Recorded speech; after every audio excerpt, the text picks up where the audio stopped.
Hello दोस्तों, smartphone solution में आज आपका एक बार फिर से स्वागत है। आज लाइट और ग्राफिक्स के सेक्शन में से जब हमने टीएफटी स्क्रीन को कम्प्लीटली देख चुके हैं, तो हमने जो टीएफटी स्क्रीन देखी थी उसमें हमको जो वीएसएन वीएसपी मिल रहे थे, उसके लिए हमने देखा था जिसमें भी जिस मदरबोर्ड में भी यूनिवर्सल चार्जिंग आईसी होगी, उसमें लाइट के लिए अलग आईसी होगी और ग्राफिक्स के लिए अलग आईसी होगी। उन दोनों का कॉम्बिनेशन भी हमने देखा note 8 pro, Samsung A12, M12 वगैरह में। लेकिन अब एमोलेड में क्या होगा, एमोलेड और टीएफटी में एक फ़र्क आएगा बहुत छोटा सा, कि एमोलेड जो डिस्प्ले है वो बारीक बारीक बल्बों की एक सीरीज़ है, जिसके अंदर जब भी कभी सीरीज टूटेगी किसी भी कोने से, आपने देखा होगा कि माइनर से डैमेज होता है और उसके बाद डिस्प्ले पूरी तरीके से ब्लैंक हो जाता है। तो उसी को हम और अच्छे समझते हैं कि हमको जब टीएफटी स्क्रीन में लाइट और ग्राफिक्स की दिक्कत आती है तो दोनों अलग अलग भी दिखती है। कई बार ऐसा होता है कि हमको ग्राफिक दिखाई देते हैं और लाइट नहीं आती है, और जिन डिस्प्ले में PWM का सिग्नल या CIBC डिस्प्ले देता है उसमें अगर ग्राफिक्स नहीं आते हैं तो हमें लाइट भी दिखाई नहीं देती, उसमें सिर्फ हमको ग्राफिक्स रिपेयर करना होता है और डिस्प्ले ऑटोमेटिक लाइट दे देता है।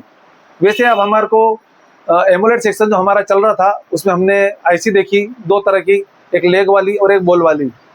दोनों आईसीओ को हमने देखा और फिर ये समझा कि दोनों आईसीया जो है वो जिस मैन्युफैक्चर कंपनी ने डिस्प्ले बनाया है उसी के द्वारा बनाई गई होती है, यूनिवर्सल होती है और काम इसका जो है बहुत ईजी है।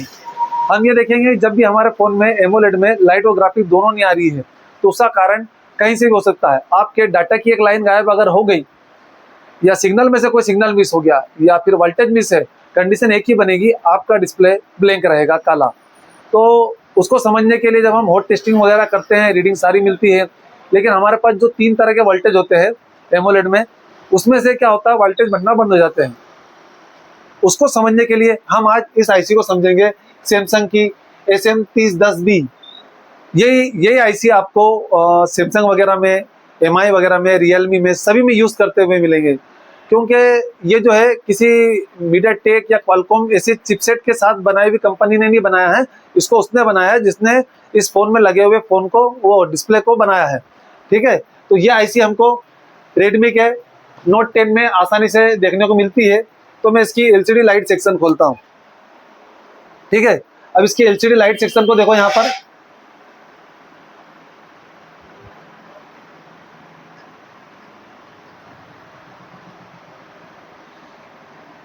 डिस्प्ले कनेक्टर पे हमको 3 तो वोल्टेज मिल रहे हैं। ठीक है, एक का नाम है AVDD, एक का नाम है EL-VSS और EL-VDD। 3 तरह के वोल्टेज है। अगर हम इसको TFT वाली से कंपेयर करें तो ये जो होगा हमारा LED A हो गया, ठीक है, ये हमारा VSP हो गया और ये हमारा VSN हो गया। इसको उससे कंपेयर करने का मतलब क्या आया, कंपेयर इसलिए कर रहे हैं हम इसको क्योंकि इसके ऊपर पॉजिटिव वोल्टेज है, इसके ऊपर नेगेटिव वोल्टेज है और ये इन दोनों से ज़्यादा वाला वोल्टेज है। अब हमने जो एक यहाँ पर डायग्राम बनाया है उसके हिसाब से हमने आईसी रखी है, उसके राइट साइड 3 कॉइल रखी है। वजह क्या है, वजह यह है कि जब भी हमारे फ़ोन में हमको कुछ नया वोल्टेज चाहिए होता है, उसको बनाने के लिए हम स्विचिंग कराते हैं। ठीक है, स्विचिंग जो जब भी कराएंगे किसी भी जगह पर, चाहे आप इसको देखो बोर्नियो में पावर आईसी के आसपास दिखाता हूं मैं आपको, ये जैसे पावर आईसी हमारी, ठीक है, पावर आईसी के पास जितनी भी कॉइलें लगी हुई हैं उनके वोल्टेज को दोनों साइड आप देखोगे तो आपको सिमिलर ही मिलेगा, सेम मिलेगा। लेकिन असल में स्विचिंग जो हो रही होती है वो स्विचिंग इस साइड हो रही होती है जिस साइड से हमारा पावर आईसी उसको सबसे पहली बार वोल्टेज दे रही होती है। कहाँ पर, यानी कि यहाँ पर। सारी पल्स कहाँ पर है, यहाँ पर। लेकिन जब हम इसे कॉइल से गुजारेंगे, इन केप से अटैच करते हुए आगे जाएगी लाइन, तब हमको क्या मिलेगा, स्मूथ DC। इस बात को ध्यान में रखना ताकि मैं आपको आगे एक कॉइल के बारे में समझाऊं कि वो कॉइल ऐसी क्यों लगी हुई है। ठीक है, अब ये तो हमने देख लिया 3 तरह के वोल्टेज इसमें से निकल रहे हैं जो तीनों इसके लिए जा रहे हैं। लेकिन अब ये देखो ES वायर और AS वायर, ये 2 एनेबल है। अगर मैं इसको एनेबल 1 या एनेबल 2 भी कहूँ तो कोई दिक्कत नहीं है, ये दोनों एनेबल जाएंगे और इस आईसी को एनेबल करेंगे तभी ये दोनों वोल्टेज बनेंगे। तो हम इसको डायग्राम में बनाने की कोशिश करते हैं। सबसे पहले हम इसकी रिक्वायरमेंट पे बात करते हैं। तो सबसे पहले हम इसको वोल्टेज देंगे, वोल्टेज इन के रूप में जो हम इसको वोल्टेज दे रहे हैं वो क्या दे रहे हैं, VPH, ठीक है। VPH हमने इन तो करवा दिया, ठीक है। हाँ। अब VPH इन जो होगा उसके अंदर हमको जब भी कभी स्विचिंग कराना होती है किसी भी कॉइल के अंदर, ठीक है, तो उससे रिलेटेड, ठीक है, उससे रिलेटेड हम यहाँ पर तो एक कॉइल को जोड़ेंगे, ठीक है। उसके बाद इस दूसरी कॉइल को जोड़ेंगे। एक ही सिरा जो इस कॉइल से जुड़ रहा है, जो इस कॉइल से जुड़ा है, वो हमारे किसके लिए जा रहा है, अंदर वोल्टेज इन के लिए, ठीक है। अब स्विचिंग कहां पर होगी, यहां पर अंदर LX, और ये पिन अंदर जाएगी और यहां पर क्या होगी, LX, यानी कि स्विचिंग, दूसरा नाम लिख दूं मैं इसका यहां पर, ठीक है। अब ये जो स्विचिंग हो रही है ये हमने दो तरफ तो करा दी, ये तीसरी कॉइल का क्या, हमने ये जो वोल्टेज इन करवाया है उनसे हमने इन दो वोल्टेजेस को स्विचिंग करवाया है, लेकिन इसी वोल्टेज को VPH को एक बार और हम इनपुट करवाएंगे, लेकिन अब कॉइल से स्विचिंग नहीं होगी। कितनी बार इन हुआ वोल्टेज, 2 बार। अब ये बात ध्यान रखना कि वोल्टेज इन जो है वो 2 टाइम्स है। कितनी बार हो रहा है, 2 बार। कॉइल कितनी लगी हुई है, 3, ठीक है। हमने ये जो देखा वोल्टेज इन, पहली रिक्वायरमेंट पूरी कर दी, दूसरी रिक्वायरमेंट कंपोनेंट लेवल पे कॉइल से लगा दी। अब हमने जो इससे पहले वाले वीडियो में आपको दिखाया था कि जो हमारा वोल्टेज है, एक प्लस का एक माइनस का, वो नई तरीके से उसमें बनाया गया है, और बनाने की जो उसकी बाद की जो प्रोसेस थी उसको वापस जब बोर्ड में इनपुट किया जा रहा था, तो बनने के बाद उसका जो पॉजिटिव है वो डायरेक्ट एक ग्राउंड पे दिया है और दूसरा वाला आउट करवा दिया है। जब हम उसको मल्टीमीटर से चेक करते हैं तो हमको माइनस में दिखाई देता है, ठीक है। तो उसका जो पॉजिटिव जो बना हुआ इस स्विचिंग के बाद, ठीक है, इसको मैं ब्लैक पेन यूज करता हूं, वो करंट इसमें जाएगा और इसका दूसरा सिरा क्या होगा, ग्राउंड। स्विचिंग कहां हो रही है, यहां हो रही है। बिना उसको कॉइल से गुजारे स्मूथ डीसी में कन्वर्ट नहीं किया जाएगा, और जब तक वो स्मूथ डीसी में कन्वर्ट नहीं होगी वो वोल्टेज हमारे लिए काम का नहीं होगा, उसकी पल्स जो है हमारे काम की नहीं होगी। इस वजह से एक कॉइल को लगा करके ग्राउंड किया जाता है। कई बार फुल शॉर्ट पीस मान करके ये देखते हैं कि भाई पीस डेड आया है, कोई कॉइल पे शॉर्टिंग तो नहीं है, वो इस कॉइल को देखते हैं कि ये दोनों साइड ग्राउंड बज रही है, निकाल देते हैं। अब इस तरफ करंट डालते हैं, जहां पर शॉर्टिंग मिलती है तो कुछ गर्म नहीं होता है। एक दिक्कत और होती है इसके अंदर कि इसको वापस हटाने के बाद तो समझ के इसको डायरेक्ट कर देना काफी होगा, लेकिन इसको डायरेक्ट कर देना काफी नहीं होगा, क्योंकि इसके अंदर जो कॉइल है, ठीक है, वो आपकी पल्सेस को काय में कन्वर्ट करेगी, स्मूथ डीसी में। स्मूथ डीसी में करे बगैर आप इसको यूज नहीं कर पाओगे। अब ये हमारा जो इसने स्विचिंग करके दूसरा वोल्टेज जो बनाया था उसका पॉजिटिव करवा दिया ग्राउंड, तो अब इसमें से जो दूसरा एक वोल्टेज निकलेगा हमारा, ठीक है, वो इस कनेक्टर में किसी जगह पर जाएगा। रेंडमली हमने किसी एक पिन के ऊपर उसको दे दिया है, ठीक है। तो ये कौन सा हो गया हमारा, VSS। क्या दे रहा था यहाँ पर नाम हमको, ये EL VSS। हम EL नहीं दे रहे, ओनली क्या दे रहे हैं उसको, VSS, ठीक है। इस स्विचिंग से जो वोल्टेज निकलेगा हम उसको क्या नाम दे देते हैं, एक पिन पे VDD, ठीक है। अब एक कॉइल से और हमारा वोल्टेज स्विचिंग हुआ था, ठीक है, और उसको निकालते हैं और इसको नाम दे देते हैं AVDD।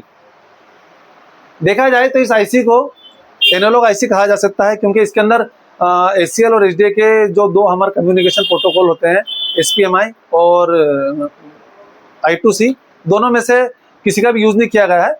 एक एनालॉग आईसी है, आप उसको उसके वोल्टेज की रिक्वायरमेंट पूरी कर दो, उसके बाद जैसे आप उसको सिग्नल दोगे वो काम करना शुरू कर देगी।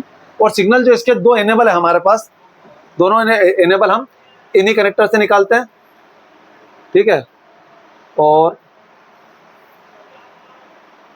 अब इसको मैं नाम दे देता हूं एनेबल 1 और इसको नाम दे देता हूं एनेबल 2, ठीक है। ये दोनों इस कनेक्टर से ही आ रहे हैं, मतलब इसका ये हुआ कि ये दोनों CPU ही दे रहा है, और CPU पहले ऑन होगा। ऑन होने के लिए ऑलवेज ऑन पे उसको जो 1.8 और 3.0 जो मिलेगा वही वोल्टेज उसको ऑन करवाएगा। उसके ऑन होने के बाद ही ये दोनों बनेंगे। इसका ये मतलब हुआ कि अगर मुझे इसके आउटपुट पे जहां पर एक से ज्यादा कैपेसिटर आसानी से लगे हुए दिखते हैं। इनके ऊपर वोल्टेज तभी मिलेगा जब मैंने डिस्प्ले को कनेक्ट कर रखा होगा। अगर इसमें कहीं पर भी दिक्कत होगी तो क्या होगा पता है, एनेबल नहीं बनेगा। दोनों एनेबल पर अगर कोई कंपोनेंट्स हैं, अगर इसके ऊपर मैं एक छोटा सा केप लगा दूं और एक केप इस पे लगा दूं, तो मैं डिस्प्ले को इसमें लगाने के बाद उसमें चार्जर पिन लगाए करके ट्रिगर करूं या उसको ऑन करके ट्रिगर करूं, जब वो ऑन हो जाएगा, वाइब्रेट होगा, मुझे पता चलेगा, तब मुझे इन दोनों पर वोल्टेज देखना है। इन दोनों पर वोल्टेज आने का मतलब हुआ कि डिस्प्ले जो है अपनी तरफ से एनेबल बना रहा है। अगर ये दोनों एनेबल बन रहे हैं तो इस आईसी को क्या चाहिए, 3 कॉइल और 1 वोल्टेज। अगर आप इसकी रिक्वायरमेंट पूरी कर दोगे, ये ऑटोमेटिकली अपने तीनों वोल्टेज आउट कराना शुरू कर देगी। लेकिन अगर एनेबल बन रहे हैं उसके बाद वोल्टेज आउट नहीं हो रहा है तो आपको आईसी चेंज करना है। और अगर एनेबल नहीं आ रहे हैं तो उसके बाद आप कितनी भी आईसी बदल दो, आपका काम नहीं होने वाला।